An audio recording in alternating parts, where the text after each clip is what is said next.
Une fille nommée Alice en avait assez de marcher toute la journée sans rien faire. La chaleur la rendait somnolente. Soudain, elle remarqua le lapin blanc, qui était pressé quelque part. Il semblait étrange à la fille qu'il se parle à lui-même et qu'il continue de regarder sa montre. Brûlant de curiosité, Alice se précipita sur le lapin, et sans hésitation sauta derrière lui dans le trou. À l'intérieur se trouvait un puits profond dont les murs étaient tapissés de bibliothèques. Alice est tombée très lentement et a réussi à tout voir correctement. Une fois au fond du puits, la jeune fille remarqua une table en verre à 3 pieds. Il y avait une petite clé dorée et une sorte de bouteille. Alice a essayé d'ouvrir la porte avec la clé, mais elle était trop petite. Regardant autour d'elle, elle vit une petite porte. Pour l'ouvrir et se retrouver dans un magnifique jardin, Alice a dû boire dans une bouteille sur la table. Après avoir pris quelques gorgées, sa taille a commencé à diminuer. La fille rétrécit si vite qu'elle n'eut pas le temps de prendre la clé de la table. Puis, elle vit une tarte magique sur le sol. Dès qu'Alice a pris une bouchée, elle a commencé à grandir rapidement vers le haut. La fille a tellement grandi qu'elle ne pouvait plus franchir la porte chérie. Alice se mit à pleurer tellement que bientôt une énorme flaque d'eau se forma près d'elle. À ce moment-là, elle remarqua le lapin blanc. La fille l'a appelé, mais il était pressé et, effrayé, a laissé tomber ses gants et son éventail. Alice les ramassa et vit comment elle commençait à rétrécir. La raison était un fan magique. Alice est tombée dans une mare de ses propres larmes. Lorsqu'elle a été jetée à terre, la fille a de nouveau remarqué le lapin. Il a confondu Alice avec sa femme de chambre et a ordonné de rentrer immédiatement à la maison pour de nouveaux gants et un ventilateur. La fille a couru pour exécuter l'ordre. Chez le lapin, elle n'a pas pu résister à la curiosité et a bu du liquide dans une bouteille. Cela a conduit au fait qu'Alice a pris des proportions gigantesques et a rapidement rempli toute la maison. Elle n'a pu rétrécir que grâce aux tartes. Ayant retrouvé ses dimensions précédentes, la fille s'est enfuie. Bientôt, elle vit un énorme champignon sur lequel était assise une grosse chenille bleue. Alice se plaignit de ces changements constants de taille. La chenille a conseillé à la fille de manger un morceau de champignon. Alice a mangé une petite bouchée et est finalement revenue à sa taille normale. Et elle a continué. Soudain, Alice a vu une maison. En rentrant, la jeune fille se retrouva dans la cuisine, dans laquelle elle vit la duchesse avec un bébé qui pleurait dans ses bras. Un énorme chat était assis sur le sol, souriant d'une oreille à l'autre. La duchesse a expliqué à Alice qu'il souriait parce que c'était un chat duchessire. Soudain, le chat a disparu et le bébé a éclaté en sanglots. La duchesse a donné l'enfant à Alice et elle-même est allée chez la reine. La fille a été surprise de constater qu'elle ne tenait pas un enfant, mais un vrai petit cochon. Lorsque le chat est réapparu, il a conseillé à Alice de trouver le lièvre de Mars. Et puis il a disparu, et seul son sourire est resté dans l'air. La fille a pris la route. Bientôt, elle vit la maison du lièvre de Mars. Alice est arrivée juste à temps pour le début du goûter. La table était immense, mais seul le lièvre de Mars, le chapelier fou et la souris Sonia y étaient assis. Ils n'ont laissé personne s'asseoir à table et ont dit qu'il n'y avait pas de place. Alice a appris qu'il était forcé de boire du thé continuellement comme punition pour avoir tué Time. Le lièvre et le chapelier se moquaient de la fille de toutes les manières possibles et se moquaient d'elle. Incapable de tolérer une telle impolitesse, elle se leva silencieusement et partit. Bientôt, Alice se retrouva dans un magnifique jardin.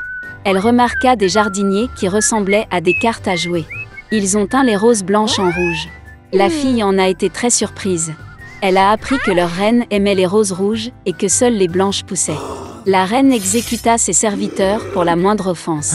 Les jardiniers ont dit qu'elle jugeait le serviteur qui avait volé les biscuits en ce moment.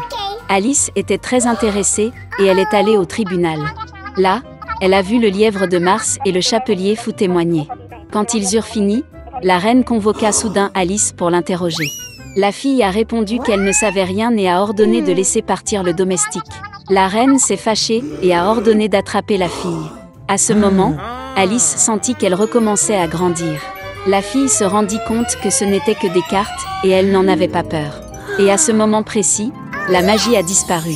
Alice s'est réveillée dans la même clairière où elle a vu le lapin blanc pour la première fois. Il y avait un paysage familier autour, des sons familiers ont été entendus. Ce n'était donc qu'un rêve, pensa Alice. Il était une fois un riche marchand qui avait 3 filles. La plus jeune des filles s'appelait Beauty. Les sœurs ne l'aimaient pas car elle était la préférée de tout le monde. Un jour, le père allait se rendre en ville et demanda à ses filles quoi apporter en cadeau. Les sœurs aînées ont demandé des robes et des ornements précieux, et la plus jeune a demandé une rose écarlate, la plus belle du monde.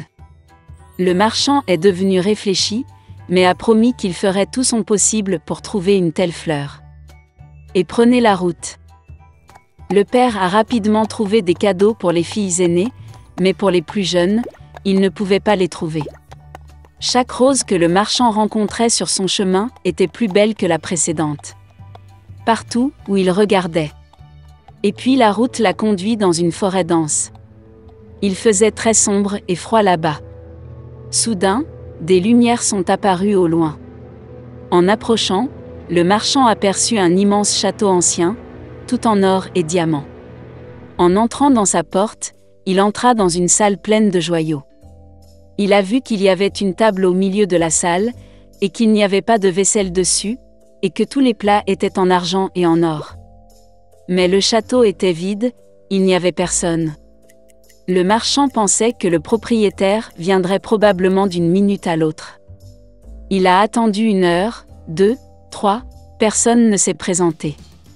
Le marchand ne put résister et s'assit à table. Après avoir mangé sur le ventre, le vieil homme a pris la route. Conduisant le long de la ruelle, le marchand aperçut un rosier d'une beauté sans précédent et se souvint de la demande de sa plus jeune fille. Il a conduit et a choisi la plus belle rose.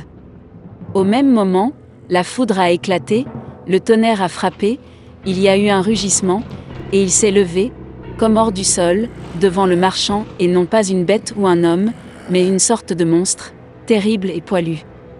C'était trop en colère que le marchand ait choisi sa fleur préférée au lieu de remercier le propriétaire pour son hospitalité. Le vieil homme était très effrayé et a dit qu'il ferait n'importe quoi, tant qu'il ne le tuerait pas. Pour une telle offense, la bête a accepté d'épouser une de ses filles. Mais seulement celle qui veut venir elle-même, par amour pour son père. Et si aucun ne vient, alors la mort du marchand. Le vieil homme était en deuil et décida de rentrer chez lui, pour dire au revoir à ses filles. Il ne voulait abandonner aucun d'entre eux pour une bête féroce. Je suis monté à cheval et je suis rentré chez moi. Ayant rencontré les enfants, il a fait des cadeaux à tout le monde et a raconté ses aventures. Les sœurs aînées se sont jetées sur la plus jeune, disent-ils, c'était de sa faute, elle a commandé une fleur pourrie, pour laquelle le père doit maintenant payer de sa vie. À quoi la belle a répondu qu'elle irait volontiers vers la bête au lieu de son père. Et ainsi, le lendemain, la beauté a pris la route. Le cheval a rapidement retrouvé le chemin du château. En entrant dans la salle, elle trouva une table avec des vins et des plats exquis. La belle pensait que la bête voulait la manger, alors elle la nourrit. Dès qu'elle dîna, il y eut un rugissement, et un monstre terrible et poilu apparut, comme sous terre. Et la bête a dit à la belle que puisqu'elle est venue elle-même ici de son plein gré, cela signifie qu'elle a bon cœur. Et donc le monstre sera également gentil avec elle. Et avec ces mots, la bête a disparu. Se réveillant le matin, Beauty a décidé de se promener. En entrant dans l'une des pièces, elle vit une inscription sur la table. « Tout ce que la belle veut, je le ferai. » La fille pensait qu'après tout, le monstre était gentil et qu'il ne le mangerait probablement pas. Ils ont donc vécu longtemps, la bête a très bien traité la beauté et a comblé tous ses désirs. Un jour, la fille a rêvé que son père était malade. Elle voulait vraiment lui rendre visite. La belle a demandé en larmes à la bête de la laisser partir, et a promis qu'elle reviendrait certainement. Le monstre a répondu qu'elle était libre et qu'elle pouvait revenir quand elle le voulait. Le lendemain, Beauty a enfilé ses vêtements les plus chers et s'est rendue chez son père. Il était très heureux de voir sa fille saine et sauve. Ses sœurs accoururent et virent qu'elle était devenue encore plus belle, et même habillée en reine. Une semaine plus tard, la belle a rêvé que la bête était allongée sur l'herbe dans le parc et mourait. Elle s'est réveillée avec horreur et a décidé de revenir d'urgence et de le guérir. Quand la fille s'est approchée du château, elle a vu le corps sans vie de la bête sur l'herbe. Son cœur se brisait de pitié. La beauté se précipita vers lui avec des larmes et l'embrassa. Et au même moment, la foudre a éclaté, le tonnerre a frappé, tout le château était illuminé d'une lumière vive et de la musique jouait partout. Le monstre disparut, et à sa place le prince le plus charmant gisait sur l'herbe. Il a dit à Beauty que cette fée maléfique l'avait ensorcelé et l'avait transformé en monstre jusqu'à ce qu'une belle jeune fille tombe amoureuse de lui et veuille se marier. La beauté lui tendit la main, et ils allèrent au château. Le lendemain, la belle et le prince se sont mariés et ont guéri heureux pour toujours. C'est ainsi qu'un bon cœur peut briser un mauvais sort.